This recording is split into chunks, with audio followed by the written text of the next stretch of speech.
Hey everyone, it's Ben Hardy here, and today's video is going to be a little bit of a different video because we're going to be talking about how I quit my sales job about 3 years ago and, my thoughts on quitting that job, if I regret it, and, what I would have done differently if I could go back in time, obviously. So, yeah, a little bit of a different video, but I think that, nonetheless, it's an interesting topic to talk about because, I obviously made a pretty big transition going from the dealership world into the YouTube world, and so I guess that, well, we'll talk about that. But as always, before we get into the video, if you want to save time and money the next time you purchase a car, link to my car buying guide in the description down below. Let's get into it.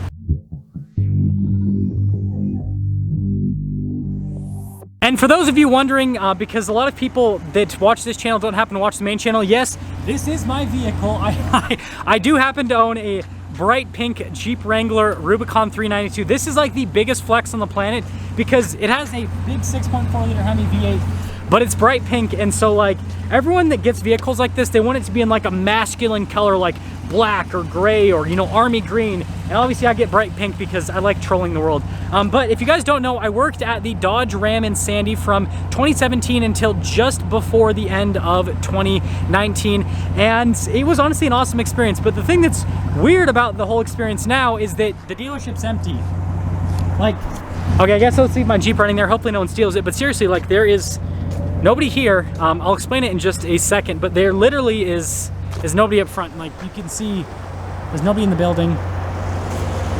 Like, the dealership is literally, well, that building is literally closed. And the reason why it's closed is because they moved all of the staff over to the Jeep side. So they basically consolidated into one store, which they should have done like years ago, and they finally did it.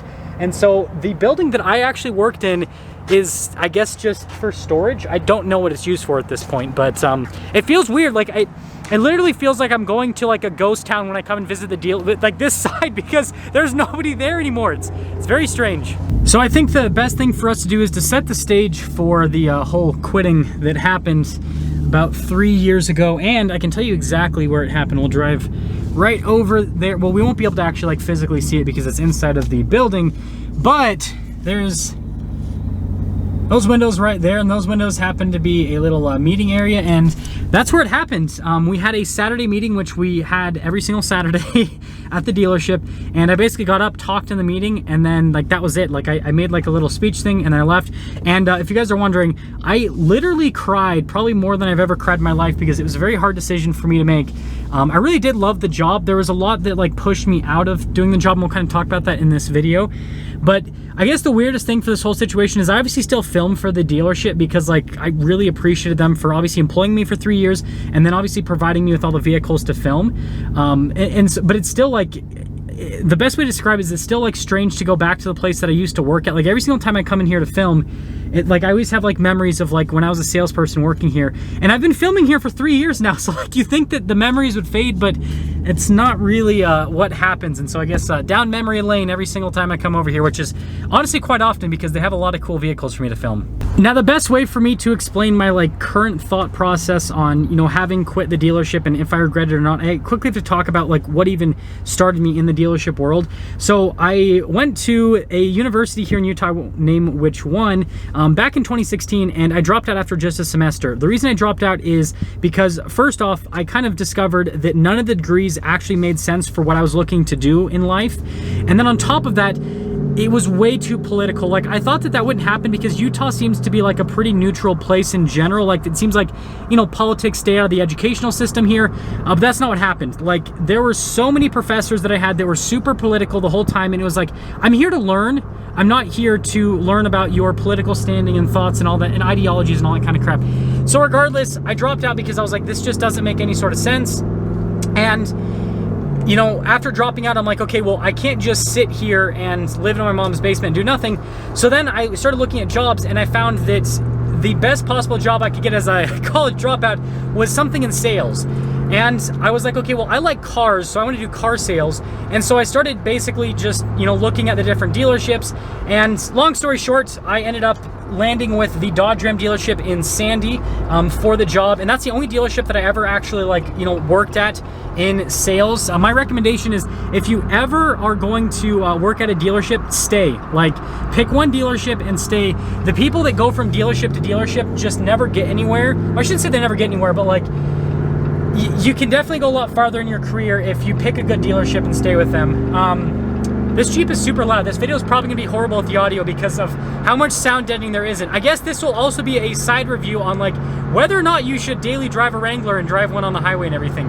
But regardless, you know, I obviously, you know, had the sales job and I actually sucked at it initially. I was absolutely horrible at selling cars because I knew a lot about the cars, but I didn't know a lot about selling. And so it took me a while to like figure out how to actually talk to people and everything.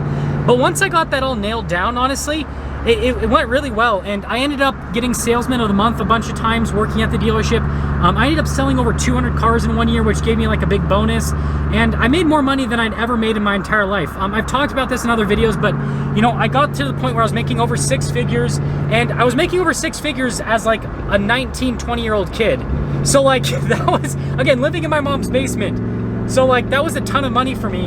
And so, you know, what I'd have to say is overall my experience in car sales was pretty positive. There were obviously some downsides, like, you know, I got in some fights with some of the other salespeople. Like, that just happens. If you work in a dealership, you understand. Obviously, you have customers that are just complete, like horrible cases. And so I had to deal with some of that made it difficult. And then obviously there's the stress of, you know, struggling to sell cars sometimes. So there was that. But I mean, overall, I worked really hard, which made it so that I was very successful at it, which made it so that I made good money, and I feel like I had a pretty positive experience. So this leads me into the YouTube side of things. I started filming the YouTube videos at the middle of my sales career, and they didn't do very well initially. I didn't get a lot of followers or a lot of views because I didn't post content very consistently. My videos were frankly horrible.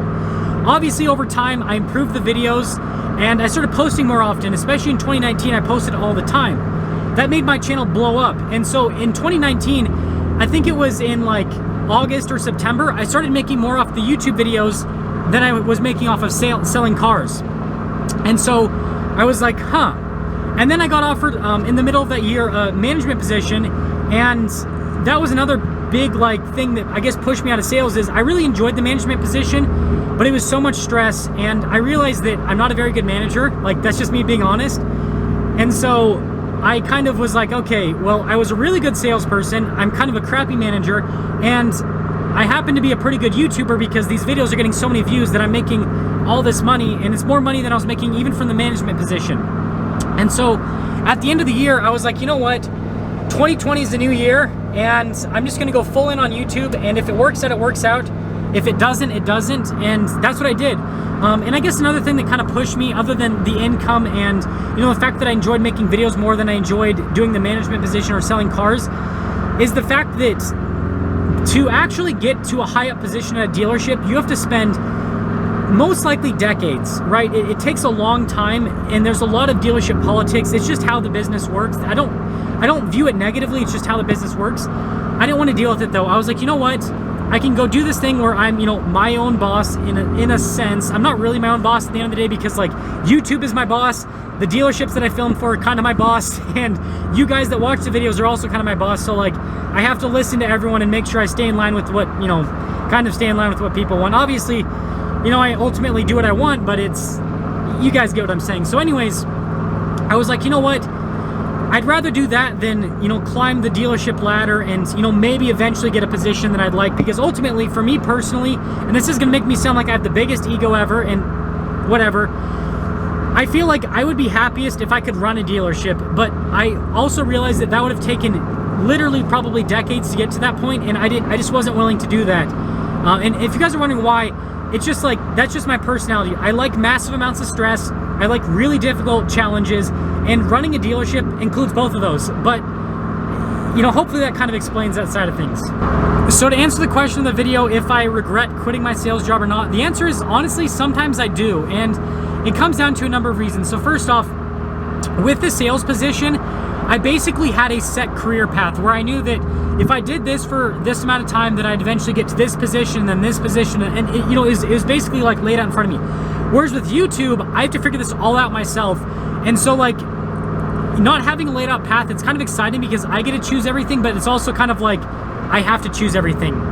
It's difficult. You know, a lot of people, I feel like, that have never done YouTube and don't understand it, think that it's easy and think that it's just like printing free money. And yes, you can make a ton of money off of YouTube. Like, you can make a ton of money, it's ridiculous. But the stress associated with running a channel is far more than any other job I've worked. And compared to sales, like, sales is like a cakewalk compared to this. And I know that Might sound like I'm putting down salespeople, but like, again, I was in the business for 3 years. Like, I know what it was like. And as difficult and as stressful as sales was, it just doesn't compare, because dealing with YouTube, super stressful. Like, sometimes when stuff happens on YouTube's platform and trying to get things fixed, it is like near impossible, and yeah, not exactly easy experience. And then dealing with the dealerships, honestly, that's become really easy as time's gone on, because dealerships, like, they see the value in what I do, and like, they understand that like letting me film their cars means that they sell more cars. And I mean, it's pretty crazy. Like, I have some salespeople that I film for that sell like 10 to 15 cars a month off of the channel. Like, the value add is crazy. So like, dealerships is honestly not that stressful. The stressful part is finding the right cars to film that will obviously get a lot of views on YouTube, which will obviously make it so I can make a living. And then, you know, getting to those cars in time, because a lot of cars that I want to film, they sell really fast. And so like, there's stress associated with that. I drive 30,000 miles a year, and all of it's on the interstate in Utah, which Utah has the worst drivers on the planet. So I'm always stressed that like someone's going to crash into me. And obviously I have a wife and a kid, and so like, that's another added thing. There's just so many things that add up. And you know, it's just like, it's a monster. And the fact that I'm running it all by myself is extremely difficult. It's very taxing.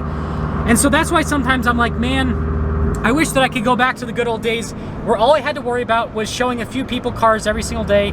And then like, yeah, I mean, again, I understand that sales is more than just that. There's a lot to it that's difficult, but like, it's just a different beast. And so I guess for simplicity's sake, sometimes I wish that I was still in sales. But you know, when I go to bed at the end of every single day, I will say that, you know, knowing that I film these videos that help out a lot of people on this channel, and then knowing that the reviews that I film on the main channel also help out a lot of people, I guess it gives me like a lot of satisfaction that, you know, I had satisfaction when I was in sales, but like, this is like on a different level, because the amount of people that I help is so much greater. So I think it's worth it at the end of the day for me personally, but it's difficult. So I waited until I got home to, I guess, cap off things for today's video, because, well, I figured you guys didn't want to hear a V8 rumbling in the background for the entire video. But I mean, it's a great sounding V8, 6.4 Hemi. You can't go wrong with that. But, you know, generally speaking, I don't regret leaving the dealership, because, you know, I really like what I do now. And frankly, I'm of more benefit to the dealership that I worked at now than I was when I was working there, which I know might sound crazy, but like, the videos on YouTube, on the main channel, and even on the second channel get so many views that like, everyone that goes to that dealership and the dealerships I film for at this point has seen at least one of my videos. And so it's of more benefits to them. It helps them ultimately sell more cars. Like, the amount of cars that I sell off of YouTube far exceeds the amount of cars that I sold as a salesperson, personally. And so I definitely like that. But, you know, there are days that, like, you know, I miss, you know, the interactions I had with my coworkers and, you know, customers and all that kind of stuff, because generally speaking, like 90%, more like 95% of the interactions were positive. And so, you know, I wouldn't throw it out for that, you know, 5% that was negative. And I think a lot of salespeople do that, is they like focus on that, you know, the small interactions that are negative, and then they, you know, throw out all of the positive interactions they have with customers and everything. And so, yeah, I mean, I guess that I'll close things off with, if this YouTube stuff doesn't work out for some reason, then I'll be more than happy to go back into sales.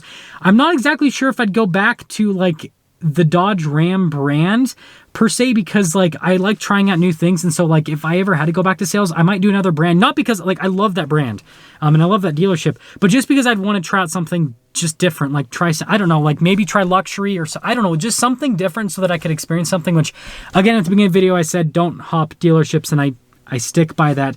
But for me, there wouldn't be as much financial incentive. So it'd be more about like just trying something to try it out. But hopefully that helps you guys out. I'll see ya.